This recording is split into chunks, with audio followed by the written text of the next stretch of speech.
Vijaya creation. நம்ம இன்றைக்கி என்ன பார்க்க போகிறோம்னு பார்த்தீங்கன்னா வீக்கெண்ட் விலாக் தான் பார்க்க போகிறோம்.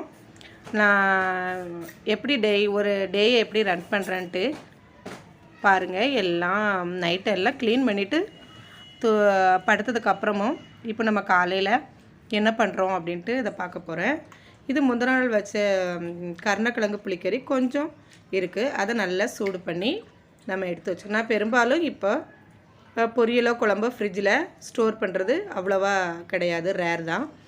ஒர்க் பண்ணுற லேடிஸ்னால் கண்டிப்பாக நம்ம ஃப்ரிட்ஜில் வச்சு தான் ஆகணும். இப்போ நம்ம ஹவுஸ் ஒய்ஃபுங்கிறதுனால அது எப்படி ரீசைக்கிள் பண்ணி பசங்களுக்கு எப்படி அது ஃப்ரெஷ்ஷாக இருக்கும் போதே ஓட்டலாம் அப்படின்னு சொல்லிட்டு நான் அதை எடுத்து வச்சுருக்கிறேன்.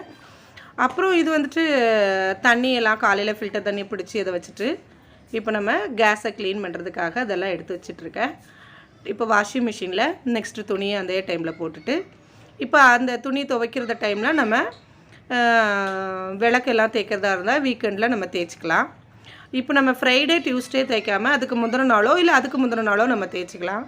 இது நம்ம வீக்கெண்டில் பசங்களோட ட்ரெஸ்ஸு அப்புறம் வெளியே போயிட்டு வந்த எல்லா ட்ரெஸ்ஸையும் சேர்த்து வச்சு கையில் துவைக்கிறதெல்லாம் நம்ம அன்னைக்கு துவைச்சிக்கலாம். அந்த மாதிரி துவைச்சி எல்லாம் போட்டாச்சு. இப்போ நெக்ஸ்ட்டு பார்த்திங்கன்னா நான் ஒரு வித்தியாசமாக இப்போ வந்துட்டு ரேராக எல்லாருமே யூஸ் பண்ணுற மாதிரி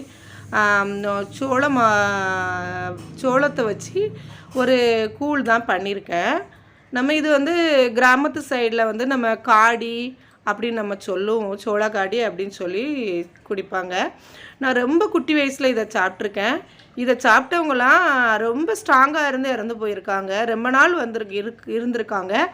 பட் ஆனால் இது வந்து இப்போது இல்லை. நான் அதை தான் இப்போது நைட்டே நனைய போட்டது தான் உங்களுக்கு அதை நான் காட்டிகிட்டு இருக்கிறேன். நைட் அதை ஊற போட்டிருக்கிறேன்.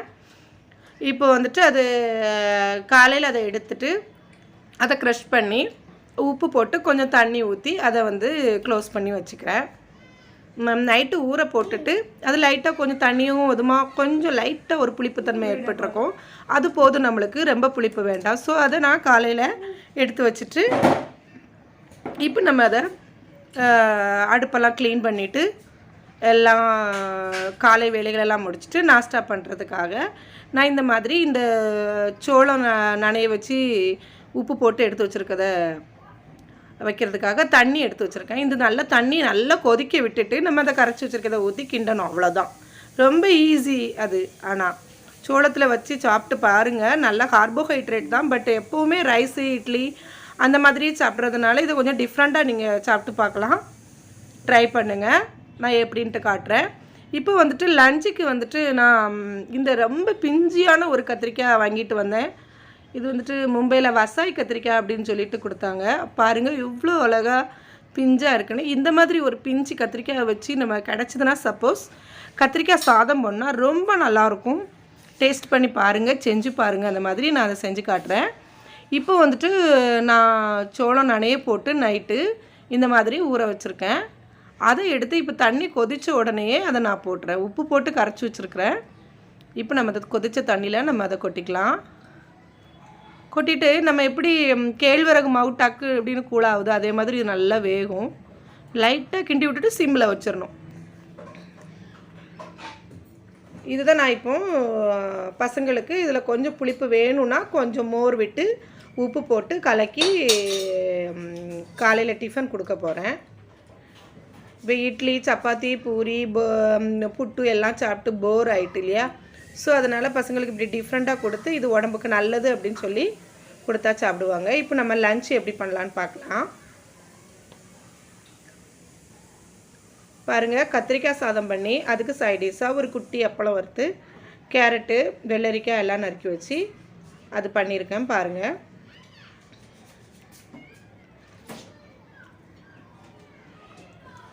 அப்படியே கண்டினியூவாக நம்ம வேலைகளை முடிச்சுட்டு காலையில் ரெஸ்ட்டு எடுக்காமல் அப்படியே பண்ணணுன்னா டக்குன்னு முடிச்சுட்டு 8:30க்கு டிஃபன் கொடுத்துட்டு பசங்களுக்கு அதுக்கப்புறமா நம்ம 1:30 அல்லது 2 o'clock லஞ்ச் கொடுக்கறதுக்கு ப்ரிப்பேர் ஆகிடலாம். இது மிடில் வந்துட்டு நம்ம வேறு ஏதாவது ஜூஸ் எதுனாலும் நம்ம குடிச்சிக்கலாம். இப்போ கத்திரிக்காய் சாதம் எப்படி பண்ணலான்னு பார்க்கலாம் வாங்க.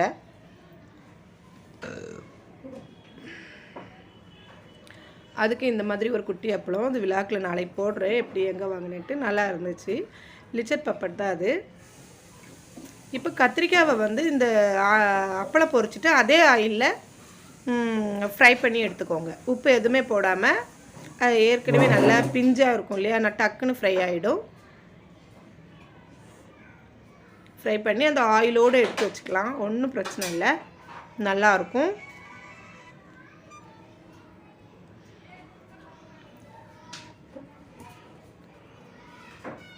இப்போ கத்திரிக்காய் சாதம் பண்ணுறதுக்காக பெரிய வெங்காயம், அப்புறம் தக்காளி, அப்புறம் பச்சை மிளகாய், கருவேப்பிலை, வேர்க்கடலை, கடலைப்பருப்பு, உளுந்தம்பருப்பு, கடுகு எல்லாம் போட்டுட்டு நல்லா எண்ணெயை நல்லா சூடு பண்ணிவிட்டு அதில் போட்டு, அப்புறம் 2 காஞ்ச வத்தலை பிச்சு போட்டு நல்லா ஃப்ரை பண்ணிக்கோங்க.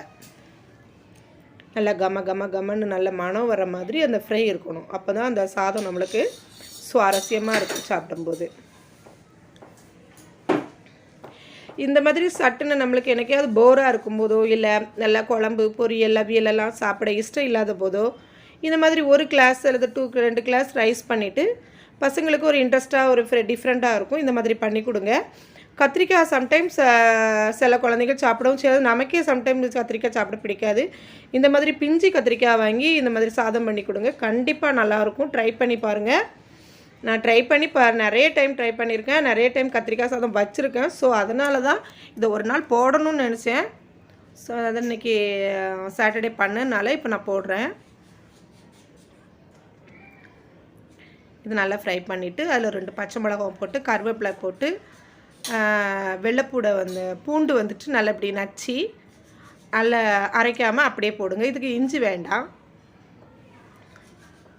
இப்போ இதில் வெங்காயம், அப்புறம் வேர்க்கடலை, கடலைப்பருப்பு, உளுந்தம்பருப்பு, அப்புறம் காரத்துக்கு பச்சை மிளகா, காஞ்ச மிளகா, 1 தக்காளி, இது எல்லாமே சேருது.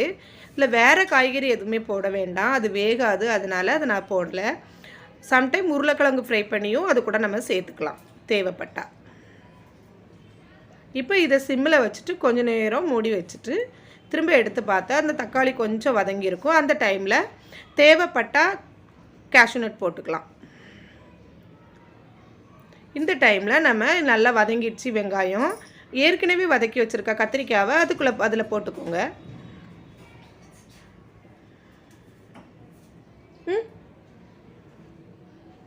போட்டுட்டு நல்லா பரட்டி விடுங்க. பாருங்கள், இந்த கத்திரிக்காய் ஃப்ரை தான் பண்ணியிருக்கேன், ஆனால் கூட அதோட கலரும் மனமும் அப்படியே இருக்கும். இப்போ 1 ஸ்பூன் கரம் மசாலாவும் 1 ஸ்பூன் வந்து சில்லி பவுடரும் போட்டிருக்கேன். ஒரு 1/4 ஸ்பூன் அளவு மஞ்சள் பொடி போட்டு இதை நல்லா அப்படியே லைட்டாக மெல்ட்டால் பரட்டி விடுங்க சிம்மில் வச்சுட்டு. அது நல்லா வெந்துடும் கத்திரிக்காய். இந்த டைமில் உப்பு போடுங்க. உப்பு நல்லா அதில் அப்படியே அப்சர்வ் ஆயிரும்.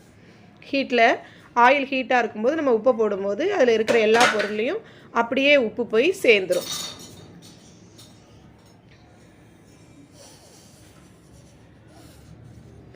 பாருங்கள், இது கொஞ்சம் நல்லா வத்தல் பொடி, உப்பு எல்லாம் அதில் சேர்ந்து கொஞ்சம் எண்ணெய் பிரிஞ்சு வர்ற டைமில் ஒரு 1/4 ஸ்பூன் ஆம்ச்சூர் பவுடர் போட்டுக்கோங்க.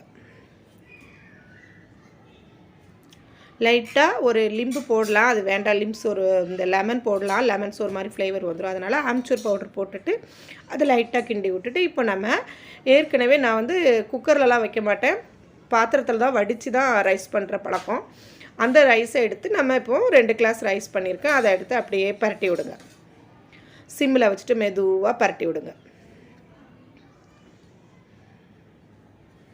இது பார்க்குறதுக்கு என்னமோ ஃப்ரை பண்ணிவிட்டு வதக்கிட்டு பரட்டி விடுற மாதிரி தான் இருக்கும், ஆனால் அந்த கத்திரிக்காயோட மணமும் அந்த வேர்க்கடலை அதோட ஃப்ளேவரு, கேஷ்யூநட் எல்லாம் சேர்ந்து கடலைப்பருப்பு சாப்பிட்றதுக்கு அவ்வளோ நல்லாயிருக்கும். செஞ்சு பாருங்கள். சட்டுன்னு நம்ம இப்போ எங்கேயாவது போக போகிறோம், இல்லை நம்மளுக்கு இன்றைக்கி ஏதாவது ஷாப்பிங் ஒர்க் இருக்குது அப்படின்னா பசங்களுக்கு இந்த மாதிரி ஒரே ரைஸ் பண்ணணும், ஒரே டிஃப்ரெண்ட்டாக இருக்குது, இல்லை லெமன் ரைஸ், புளி ரைஸ் அப்படி இருக்குன்னா இந்த மாதிரி கத்திரிக்காய் சாதம் பண்ணி அந்த வச்சுட்டு கூட நம்ம வெளியே போய்க்கலாம். பாருங்க எப்படி வந்திருக்குன்ட்டு. இந்த ரைஸும் உடையாமல் அந்த கத்திரிக்காய் ரொம்பையும் அப்படியே கூலாக வதங்கி போகாமல் அந்த கத்திரிக்காயும் எடுத்து சாப்பிட்ற மாதிரி வந்திருக்கு. செஞ்சு பாருங்கள், ரொம்ப டேஸ்ட்டாக இருக்கும். இன்றைக்கி வந்துட்டு நான் காலையில் வந்து சோளத்தை யூஸ் பண்ணி கூழ், அதாவது காடி மாதிரி பண்ணியிருக்கேன். அப்புறம் நெக்ஸ்ட்டு லன்ச் வந்துட்டு சிம்பிளாக கத்திரிக்காய் சாதம் பண்ணியிருக்கேன். அதுக்கு வந்துட்டு நம்ம சைடில் வந்துட்டு வெள்ளரிக்காய், கேரட் எல்லாம் வைக்கும்போது நம்மளுக்கு அந்த காய்கறியோட எனர்ஜியும் கொஞ்சம் கிடைக்கும். இப்போ இதில் கத்திரிக்காய் சேர்ந்துருக்கு, அப்புறம் வெள்ளரிக்காய் சாப்பிட்றோம், கேரட் சாப்பிட்றோம், வேர்க்கடலை அதில் சேர்ந்துருக்கு, கேஷ்நட் கொஞ்சம் சேர்ந்துருக்கு. அப்போ எல்லா எனர்ஜியும் கொஞ்சம் கொஞ்சம் நம்மளுக்கு கிடைக்கிற மாதிரி ஒரு திருப்தி, அவ்வளோதான். இப்போ ஈவினிங் நைட்டு வந்துட்டு நான் சப்பாத்தியும் குடமிளகா கிரேவி அந்த தக்காளியெலாம் போட்டு அந்த பச்சடி பாஜி தான் வச்சுருக்கேன். வச்சுட்டு நான் இப்போ வந்து நைட்டு எல்லாம் டிஃபன் பண்ணி வச்சுட்டு, சனிக்கிழமை வந்து பெரிய பிரதோஷம் இல்லையா, அதனால் அந்த அனுமான் கோயில் போயிட்டு வந்ததை போட்டிருக்கேன் லைட்டாக. அப்புறம் அந்த சிவனுக்கு வந்து நான் பால் ஊற்றிட்டு வந்துடுவேன் பிரதோஷத்துக்கு. அதை வந்து நான் எடுக்க முடியல, நான் தனியாக போனதுனால நான் அதை கோயிலை மட்டும் எடுத்து லைட்டாக போட்டிருக்கேன் பாருங்கள். அதை நம்ம எப்போமாவது இப்போ அனுமான் கோயிலுக்கு போகிறோம், இல்லை இந்த சிவன் கோயிலை கும்பிட போகிறோம், பால் ஊற்ற போகிறோம்னா ஓம் நமச்சிவா சொல்லிட்டே வீட்டிலேருந்து போங்க, ரொம்ப நல்லது. அப்புறம் பிரதோஷத்துக்கு, சனி பிரதோஷத்துக்கு விரதம் இருந்து பால் ஊற்றுங்க, எது வேண்டுனாலும் நடக்கும், என்னோட நம்பிக்கை அது. இந்த வீடியோ உங்களுக்கு பிடிச்சிருந்துச்சுன்னா லைக் பண்ணுங்கள், ஷேர் பண்ணுங்கள், கமெண்ட் பண்ணுங்கள், மறக்காமல் சப்ஸ்கிரைப் பண்ணுங்கள். தேங்க்யூ.